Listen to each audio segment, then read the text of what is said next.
এই দেখো আমি এখন বানাবো গালাল পাতার বড়া। পাতাগুলো এইভাবে নিয়ে নিয়েছি গুছিয়ে,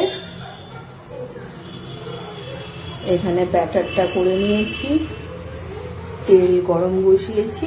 ব্যাস একটা একটা করে আমি এখন পাতা বেসনে ডুবাবো আর বড়াগুলো ভাজবো।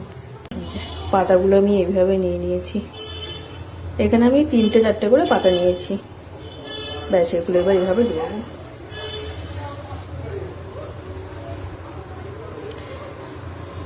এইভাবে বড়াটাই আমাদের বেশি ভালো লাগে, কারণ কি বলতো, যেটা বাটা করি না ওটা ভীষণ গন্ধ উঠে, তাই খুব একটা গন্ধটা নেওয়া যায় না, এই জন্য এইভাবে করি, বেশ ভালো লাগে খেতে।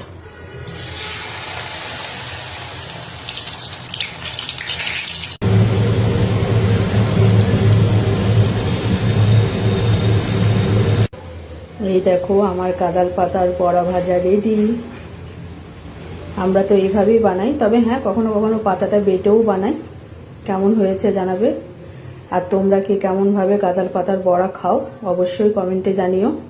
ঠিক আছে, চলো টাটা।